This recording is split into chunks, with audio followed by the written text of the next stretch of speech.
My name is Mike Buhrmeister, and this is my story. On January 1st, 2005, I was diagnosed with type 1 diabetes. I was 18 and I was a senior in high school. I got sick and I thought I had like a flu that was going on.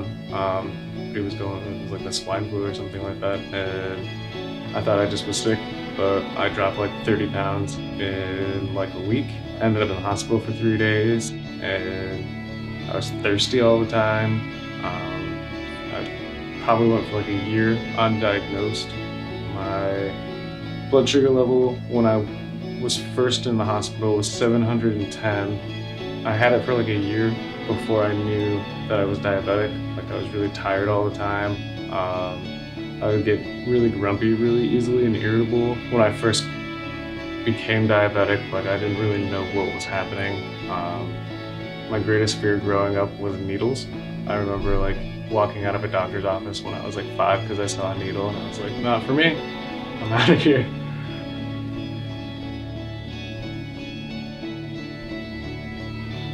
I remember like the first time the insulin kind of affected like my memory. I had a really great memory beforehand. I didn't really have to think about the objects around me to kind of like take them in. And one of the things that happens with insulin is it affects memory. So the first time I forgot something, it really scared me.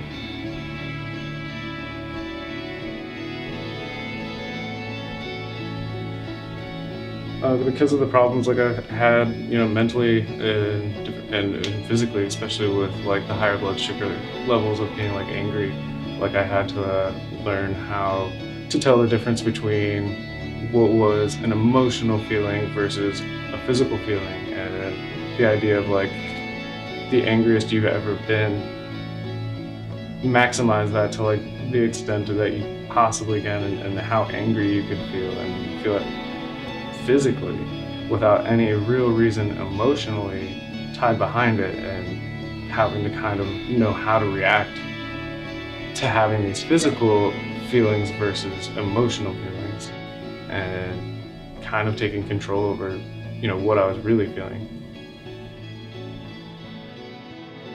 When my wife and I first moved to Georgia about 3 years ago, I had like one of the worst sugar drops that I think has ever happened to me.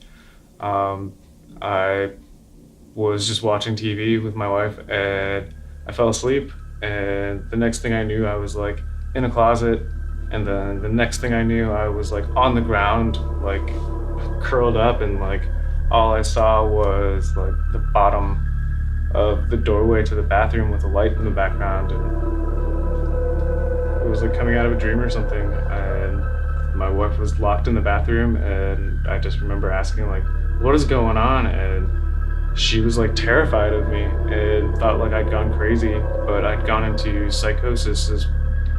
It's like your sugar is so low that your body and everything starts being shut down by your brain, and everything goes down to like your very primitive like brain usage. And I was literally just running around my apartment into the walls and like scream laughing, and it was pretty scary. I didn't know what had happened.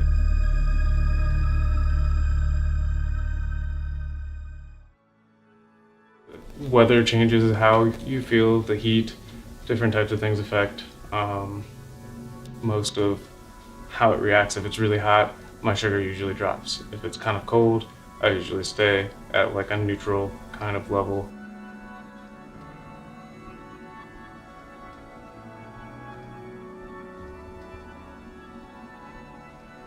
There are days when I get these really terrible headaches and it's completely like disabling. Like I literally like have to stop what I'm doing. Getting up and down, it hurts everywhere, like your whole back, my head. And it's kind of one of those things that happens when my sugar is fluctuating, and it'll take me out for an entire day. Like I'll have to call off work, or sometimes I don't go to school. Most of the time it's because of these types of things why I'm not there. I've been diabetic for like 15 years. Was that 2005? Now 13 years? 14 years? Jeez.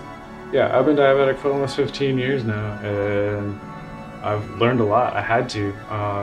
You have to if you have diabetes. If you don't survive. You have to work on it every day, and that's kind of the things that I've learned from having it, is that, I'm gonna have to do different types of things to achieve the goals that I have, and one of them is just to be alive. Like, your lifespan is cut short when you're diagnosed with diabetes by like 10 years, and that was one of the first things I was told by a doctor.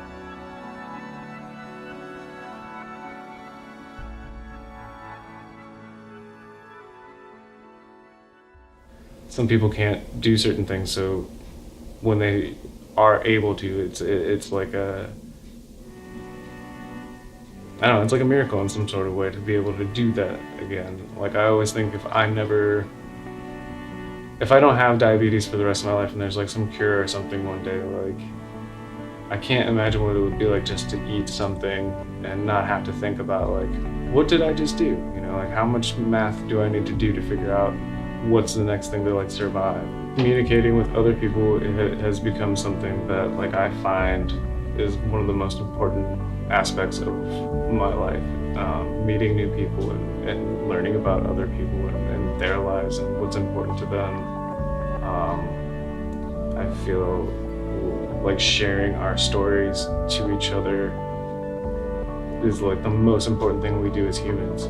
And I hope that I, make people happy in some sort of way, and that if anything that I can do, I've done something that was kind. Life is too short to not do good things for other people, and that's kind of why I do the job that I do and go to school, and the goals that I have for my future with writing and things like that.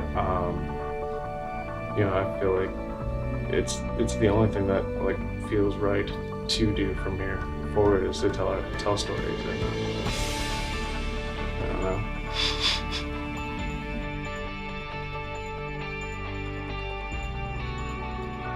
You have the ability to overcome the challenges that are presented to you in life. I think life is always going to throw, spokes in the wheel, and you're always going to have something that is